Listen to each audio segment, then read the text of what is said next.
Salut tout le monde, alors comment vous allez? Bien, j'espère, en tout cas moi je vais bien et je rends grâce. Aujourd'hui j'ai à cœur de partager avec vous une nouvelle thématique. Déjà bienvenue sur le blog ou la chaîne École de vie qui a l'habitude d'aborder la thématique telles que le développement personnel, la spiritualité, le business, le travail et les différentes leçons que la vie nous enseigne. Parce que je reste convaincu, comme j'aime si bien le dire, que la meilleure école qui existe c'est celle de la vie et les expériences bonnes comme mauvaises que l'on vit sont nos enseignants. Alors, si cette thématique précisément, si te parle, t'intéresse, n'hésite pas à t'abonner, à liker et à partager les vidéos. Aujourd'hui, j'aimerais qu'on parle d'un sujet assez particulier. En fait, je le trouve assez particulier parce que j'ai à cœur vraiment de le partager avec vous. Tout part d'une soirée à laquelle j'ai assisté. Et dans cette soirée, il y avait une phase où les différents invités pouvaient poser des questions sur tout et n'importe quoi. Et chacun pouvait apporter des éléments de réponse qu'il avait. Et l'une des questions qui avait été posée, c'était de savoir, étant donné qu'on vit dans une société où le coût de la vie ne fait que prendre de l'ampleur, nous sommes en proie à l'inflation, les prix de tout le monde sur les marchés, comment on fait pour pouvoir essayer de continuer de mener une vie décente avec ce coût de la vie qui ne fait que grimper. Et je me souviens que ce soir-là, j'ai pris la parole pour apporter un élément de réponse. Et la réponse que j'ai donnée ce soir-là, j'aimerais également la donner ici pour tous ceux et toutes celles qui m'écouteraient. Bien entendu, pas mal de personnes sont conscients de ce que je vais dire, mais c'est toujours important de revenir là-dessus. Ça pourrait toujours aider des personnes qui sont encore réticentes ou alors n'ont pas idée. En fait, dans chaque économie, il arrive toujours un moment où le coût de la vie grimpe. Ça, c'est indéniable, c'est comme ça. Et il n'est pas possible de résoudre le problème du coût de la vie, le problème de l'inflation avec les prix. Ça dit déjà, quand les prix augmentent, il faudra aussi que quelque temps après, ces prix doivent rebaisser. Ou alors, c'est pas toujours évident de se dire que bon, voilà, pour pouvoir faire face au coût de la vie qui ne fait que grimper, il faudrait forcément qu'on augmente les revenus, qu'on augmente les salaires. C'est vrai, ça peut arriver, mais moi, ce que je conseillerais, c'est de ne pas trop compter là-dessus.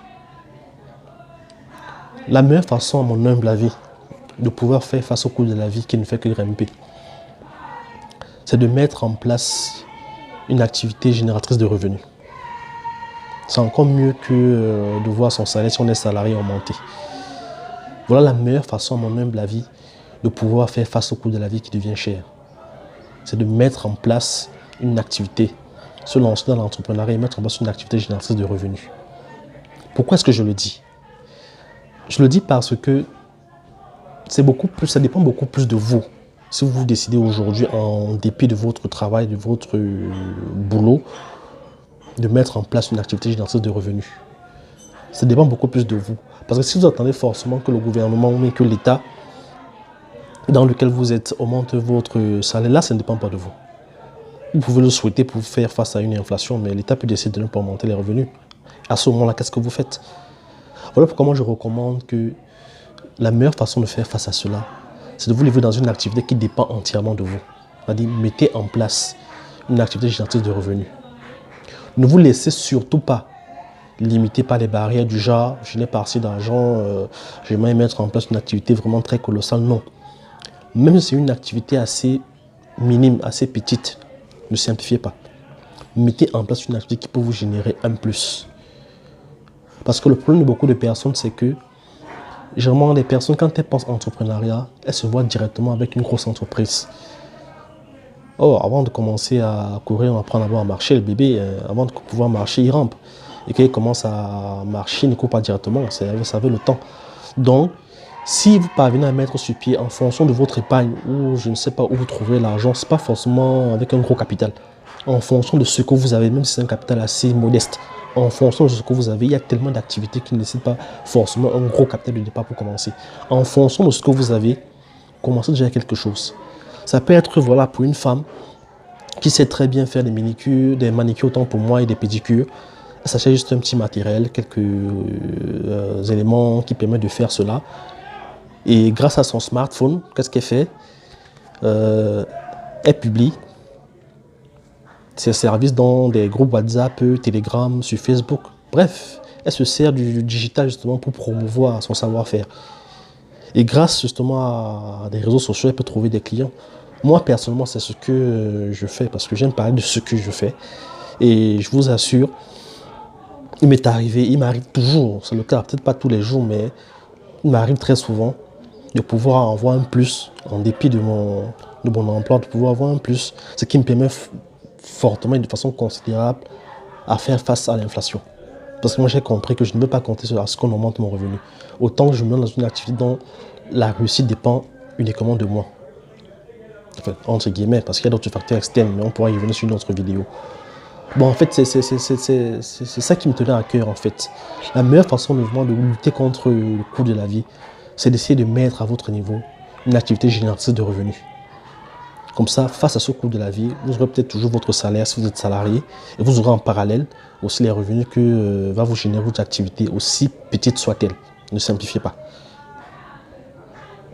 Maintenant, vous me demanderez sans doute bon, comment faire si j'ai un petit capital et que je suis salarié. Est-ce que j'aurai le temps d'aller m'asseoir dans ma boutique, si c'est une boutique que j'ai ouverte pour pouvoir vendre? Est-ce que j'aurai le temps de pouvoir me consacrer à ça? J'ai personne sur la main qui pourrait gérer mon business pendant que je serai au bureau en train de travailler. Vos questions sont légitimes, mais il y a un moyen de contournement. C'est quoi ce moyen de contournement à votre avis? C'est la technologie. Aujourd'hui, le tout, c'est juste d'être futé. Aujourd'hui, pour pouvoir commercialiser un produit, pour pouvoir gérer une activité, c'est vrai, je ne veux pas me leurrer, je ne veux pas vous tromper non plus. C'est vrai que la façon la plus efficace de gérer son activité, c'est d'être là. C'est vrai. Mais en attendant d'être entièrement disponible pour votre activité, vous avez quand même la possibilité de la gérer sans être là, je vais dire tous les jours, sur place. Comment cela peut se faire? Grâce à cet outil qu'est le smartphone, ou bien grâce à cet outil qu'est un ordinateur. Vous n'êtes pas obligé, dans le cadre de votre activité que vous mettez en place, de commencer avec un local. Si vous avez un capital de départ, vous pouvez déjà acheter votre marchandise. Je vais prendre un exemple assez banal. Vous pouvez décider de vous lancer en fonction de ce que vous avez remarqué, l'étude de marché que vous aurez préalablement fait. Vous pouvez vous rendre compte que bon voilà, nous sommes en saison pluvieuse et en saison pluvieuse très souvent, on a besoin de porter des chaussures telles que des bottes et les gens sollicitent énormément des parapluies. Vous pouvez décider que bon voilà, pour les 3 mois à venir qui constituent la saison des pluies, je vais me lancer dans la vente des bottes et des parapluies. Et avec le petit capital que vous allez dans un marché, parce que vous allez prendre en grande quantité, forcément votre fournisseur fera un meilleur prix à l'unité. Vous allez dans un marché, vous achetez vos bottes. C'est un exemple assez banal que je prends. Ça peut être autre chose en fonction de l'étude que vous aurez fait au préalable. Vous allez dans votre marché, vous achetez des bottes et des parapluies. Vous n'avez pas besoin de boutique physique pour pouvoir écouler ça. Vous vous servez de votre smartphone, vous filmez votre marchandise et vous postez sur les réseaux sociaux. Donc, cet outil, le smartphone et l'ordinateur, en fait, permet de pallier à l'inconvénient du genre quand vous êtes salarié, vous n'avez pas le temps de vous asseoir dans votre boutique pour pouvoir commercialiser vos produits. Étant salarié, vous n'avez pas besoin d'une boutique physique pour commencer. Là, nous sommes encore au début. Vous vous servez de ces outils technologiques, vous filmez votre marchandise et vous postez. Bref, vous vous servez du digital. Ça fait en sorte que pendant que vous êtes au bureau, chez votre emploi en train de travailler durant la journée, vous n'avez pas de boutique, mais vos produits pour autant sont vus parce que vous les aurez publiés un peu partout.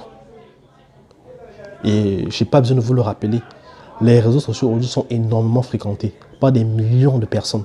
Je dirais même des milliards de personnes à travers le monde. Restons seulement dans le cadre de votre ville de résidence. Les réseaux sociaux sont fréquentés par des millions de personnes. Donc vous n'avez pas forcément besoin d'avoir une boutique quelque part, une boutique physique où votre marchandise est là où les passants peuvent entrer regarder. Mais rien que le fait que vous aurez filmé vos produits, vous les postez dans les différents réseaux sociaux. Vos produits ont de la visibilité. Qu'on ne vous trompe pas, qu'on ne vous leurre pas. Vos produits ont de la visibilité sur les réseaux sociaux. Surtout quand vous savez où les poster. Et c'est comme ça que des personnes qui pourraient être intéressées par votre produit pourraient vous contacter. Parce que quand vous postez sur les réseaux sociaux, vous laissez un numéro de téléphone pour vous contacter. Ces personnes pourront vous contacter. Et vous pourrez poster des livraisons ou alors pour les personnes qui voudraient se déplacer pourraient se déplacer vers vous pour pouvoir entrer en possession du bien qui leur intéresse. Maintenant, c'est vrai qu'il y a des limites, il n'y a pas que des avantages à ça. Parce qu'à la limite, peut être qu'une personne aimerait être livrée à l'instant, mais vous n'avez pas le temps parce que vous êtes au bureau. Mais toujours est-il que tous ceux qui vous passeront des commandes ne pourront pas forcément être livrés à l'immédiat. Parce qu'il y a des personnes parfois qui sont prêtes à attendre quelques heures pour avoir le produit que vous avez. Et ça vous laisse le temps de finir le boulot et d'aller procéder à votre livraison. C'est bien possible, car moi, c'est ce que je fais.